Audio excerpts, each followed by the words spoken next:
Good morning बच्चों। My name is Amit Verma. मैं सत्यम group of institute से बात कर रहा हूँ। और आप आज का जो सब्जेक्ट है वो है वर्कशॉप टेक्नोलॉजी 3 फिफ्थ सेमेस्टर के लिए। जो हमारा चैप्टर चल रहा है ना शुरू का, वो चैप्टर 1 चल रहा है मिलिंग।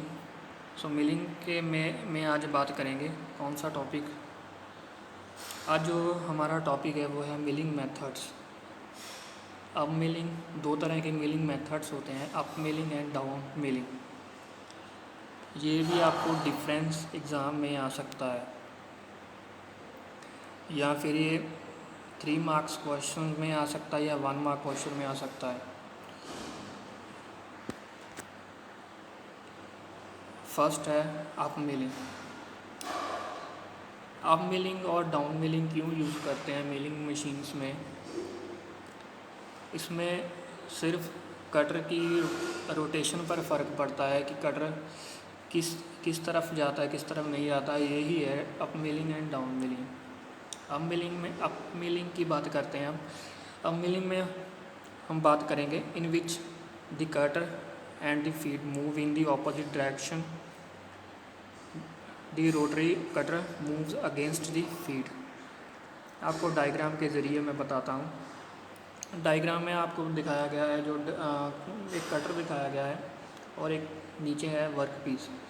वर्क सरफेस है जहाँ चिप फॉर्मेशन हो रही है, मशीनिंग हो रही है, कटर रोटेट कर रहा है। जहाँ आप देख रहे हैं कि जो कटर की रोटेशन है वो वर्क पीस की डायरेक्शन देखो और कटर की डायरेक्शन देखो, दोनों की डायरेक्शंस जो है ना ऑपोजिट हैं।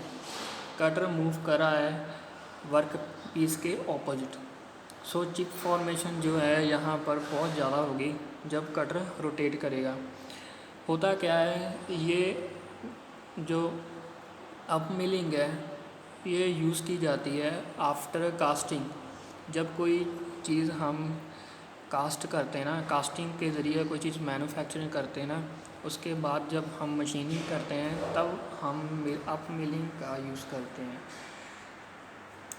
जहाँ यहाँ पर होता क्या है, फ्रिक्शन बहुत ज़्यादा प्रोड्यूस होता है क्योंकि जो कटर ऑपोजिट डायरेक्शन में जाता है वर्क पीस में। चिप फॉर्मेशन भी ज़्यादा होती है और हमें कूलिंग की ज़रूरत भी इसमें ज़्यादा पड़ती है क्योंकि हीट भी बहुत ज़्यादा प्रोड्यूस होती है। बैक चलेंगे। The cutter rotates in the anti clockwise directions while the direction is feed from right to left. वही बात मैंने बता दी कि जो यहाँ पर रोटेशन है, क्लॉकवाइज रोटेशन है, वहाँ पर एंटी क्लॉकवाइज लिख दिया। जो कटर की रोटेशन है वो है clockwise directions. Due to opposite motion, the width of the cutting chip gradually increases from minimum to maximum. Opposite direction में मूव होने के कारण कटर में वर्क पीस में जो चिप फॉर्मेशन है वो ज़्यादा होती है, जो कि मिनिमम टू मैक्सिमम मीन शुरू से कम होती है और बाद में मैक्सिमम हो जाती है। This is massive friction between the cutter and the workpiece, which result in generating a large amount of heat. होता क्या है कि ऑपरेशन के दौरान अप मिलिंग में फ्रिक्शन प्रोड्यूस ज़्यादा मात्रा में होता है, जिसके कारण हीट बहुत ज़्यादा मात्रा में जनरेट हो जाती है। यह अप मिलिंग की डायग्राम है। आपको 3 नंबर में आया तो 3 नंबर में आप इसकी डायग्राम को भी बना सकते हैं। आसान, बहुत ही इजी है डायग्राम बनाना। बात करते हैं डाउन मिलिंग की। In this case of this milling the cutter rotates in same direction as it of the feed. हम बात कर रहे हैं डाउन मिलिंग की डायग्राम आपके सामने है। जो कटर की रोटेशन है, जो कटर की डायरेक्शन है, वो जो वर्कपीस की डायरेक्शन है वो दोनों की है सेम डायरेक्शन है, जहाँ जिसमें होता क्या है, चिप फॉर्मेशन कम से कम होती है, वर्कपीस कम से कम हीट होता है कटर भी कम से कम हीट होता है, फ्रिक्शन भी कम लगता है।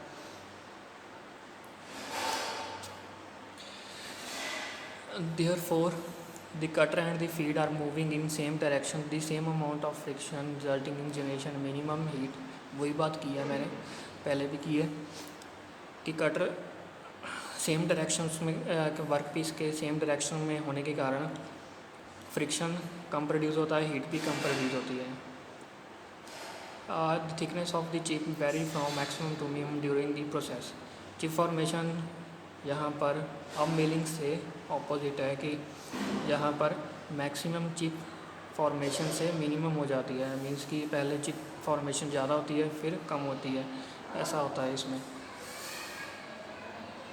ये डायग्राम है, इसका डिफरेंस देख लेते हैं अब थोड़ा सा।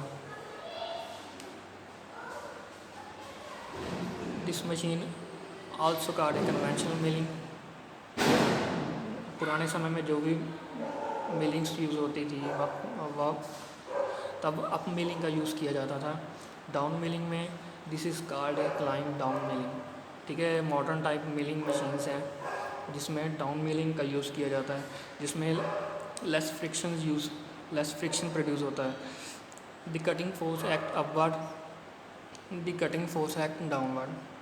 जहाँ अप मिलिंग में कटिंग फोर्स जो है ऊपर की तरफ लगती है, जिसमें कि दबाव कटर के ऊपर ज़्यादा होता है। दी डाउन मिलिंग में होता क्या है, कटर की जो फोर्स है डाउनवर्ड लगती है, जिसमें कि कटर का जो फोर्स है वो कम लगता है।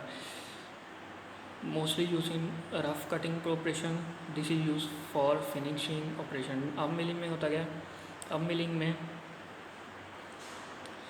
हम रफ जैसे कि आफ्टर कास्टिंग के दौरान हम जब ऑपरेशन करते हैं किसी पार्ट को लेकर, उसमें अब मिलिंग का यूज़ किया जाता है, जिसमें रफ ऑपरेशन ही करते हैं। डाउन मिलिंग वहाँ पर यूज़ करते हैं जहाँ पर हमें फिनिशिंग चाहिए। Due to more tool wear rate the durability of the tool is less. Up milling में होता क्या है, अप मिलिंग में टूल वियर ज़्यादा होती है, टूल का टूटना ज़्यादा होता है, उसकी लाइफ कम होती है, क्योंकि अपवर्ड मोशन होने के कारण फ्रिक्शन भी प्रोड्यूस होता है और हीट भी प्रोड्यूस होती है। डाउन मिलिंग में ऑपोजिट है, ज़्यादा फोर्स हमें लगानी नहीं पड़ती टूल की, और हीट भी कम प्रोड्यूस होती है और फ्रिक्शन भी कम लगता है, जिसके कारण टूल का जो लाइफ है वो ज़्यादा होती है। द टूल वियर रेट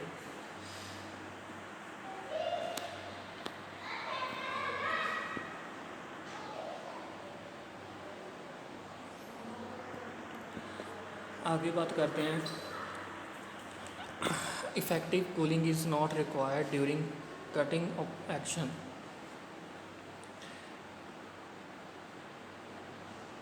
हमें यहाँ पर क्या होता है, अप मिलिंग में कूलिंग इतनी ज़्यादा नहीं चाहिए क्योंकि रफ ऑपरेशन ही करना है। Effective cooling is possible during cutting action. हमें फिनिशिंग के लिए हमें कूलिंग भी ज़्यादा प्रोवाइड करनी पड़ती है, क्योंकि फिनिशिंग के दौरान कूलिंग नहीं प्रोवाइड करेंगे तो वर्क पीस पर इफ़ेक्ट आएगा, उसकी फिनिशिंग नहीं होगी। The cutter rotates against the direction of travel of the work piece during metal cutting. वही बात है कि कटर जो है वो वर्क पीस के अगेंस्ट जाता है कटिंग करने के लिए। अब मिलिंग में होता क्या है, वो सेम डायरेक्शन में मूव करता है वर्क पीस पर। अब मिलिंग में आप बात करेंगे पूर सरफेस फिनिश, ठीक है, पूर सरफेस फिनिश यानी कि रफनेस के लिए यूज़ किया जाता है, इसलिए पूर सरफेस फिनिश होती है। और अब मिलिंग जो है गुड सरफेस फिनिशिंग के लिए यूज़ करते हैं। It require large amount. वही बात दोबारा आ रही है कि अप मिलिंग में हीट ज़्यादा प्रोड्यूस होती है, फोर्स ज़्यादा लगता है, और डाउन मिलिंग में लेस फ्रिक्शन प्रोड्यूस होता है, जिसके कारण लेस फोर्स जनरेट होती है। थैंक्स।